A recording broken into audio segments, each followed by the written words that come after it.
A morfologia vegetal é a área da botânica que estuda as formas ou os aspectos dos órgãos vegetativos das plantas. Os órgãos vegetativos de uma planta são as folhas, os caules e as raízes, e estão relacionados com o crescimento e com a nutrição das plantas. Na raiz, há uma região denominada colo, que é o local de contato entre a raiz e o caule. Logo abaixo, há a região de ramificação, formada por muitas raízes secundárias que fornecem excelente fixação. Mais abaixo, a região pilífera, formada por muitos pelos absorventes que estão em contato direto com o solo e são responsáveis pela absorção de água e sais minerais. Mais abaixo ainda, há a região lisa, que é responsável pelo crescimento e pela expansão da raiz.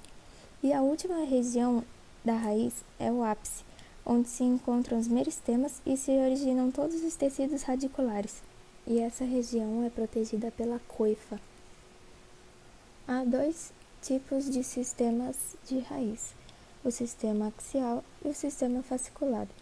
O sistema axial é típico das dicotiledôneas e caracteriza-se por apresentar um eixo principal, que é a raiz principal, e as raízes secundárias ou laterais. O sistema fasciculado é típico das monocotiledôneas e caracteriza-se pela ausência de uma raiz principal. As demais raízes formam-se a partir do caule. As raízes, assim como os caules, apresentam modificações no padrão de suas formas e funções, sendo exemplos de adaptações das plantas a diferentes modos de vida. Primeiro, tubérculo. Raiz como função de armazenamento de nutrientes, como a mandioca, cenoura, nabo e batata doce. Segunda, adventícia. Raiz que apresenta a origem do caule ou da folha, como o milho e a folha da fortuna. Terceira, respiratória. Raiz com pneumatóforos, que auxiliam as trocas gasosas, como as plantas do mangue.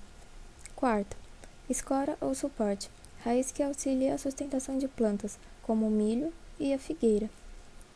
Quinto, sugadora. Raiz de plantas parasitas que suga a seiva bruta ou elaborada, como ocorre respectivamente em erva de passarinho, atingindo vasos de xilema, e no cipó-chumbo, atingindo vasos de floema. Sexto, estrangulante. Raiz que se enrola no caule de uma outra planta, podendo levá-la à morte, como faz mata-pau. O órgão da planta responsável pela sustentação e pela comunicação das folhas com as raízes é o caule. Ele é muito importante para o transporte de seiva bruta pela planta. Geralmente é um órgão aéreo que apresenta gemas apicais, onde se encontram os tecidos meristemáticos, e gemas laterais, responsáveis pela formação de ramos laterais ou galhos e pela renovação de folhas. Como é um tipo de caule subdividido em segmentos ou gomos pela presença de nó. Como pode ser do tipo cheio, que tem medula, como a cana-de-açúcar e o milho, ou do tipo vazio, sem medula, como o bambu. O estolho é um caule rastejante que pode enraizar e formar novas mudas, como ocorre no morangueiro e em muitas gramíneas. O tronco é um caule lenhoso de grande porte, muito resistente, que possui inúmeras ramificações. O rizoma é um caule que cresce prostrado ao solo, como a bananeira, samambaia e o gengibre. Existem 4 padrões básicos de caule quando se trata de sua morfologia externa. Eles são o tronco, estipe, colme e a haste. O espinho é uma modificação caulinar para a proteção da planta contra a transpiração. As principais importâncias da folha são as trocas gasosas, fotossíntese e respiração, transpiração e rotação, que seria absorver água e sais minerais, condução de seivas e o armazenamento de substâncias. Existem 3 tipos de folha: a simples, a composta e a séssil. A simples é uma folha completa, que contém um limbo único, que seria a parte fotossintetizante, o pecíolo, que liga o limbo ao caule, e as estípulas, que seriam as folhas que protegem o pecíolo. O outro tipo de folha é a composta, que ela também é completa. Ela é composta porque os folíolos, junto com o pecíolo, são ligados às gemas que aparecem perto do caule, e esses folíolos são ligados ao caule pelo pecíolo, que é protegido por estípulas, e pela bainha, que é uma parte mais evoluída da folha.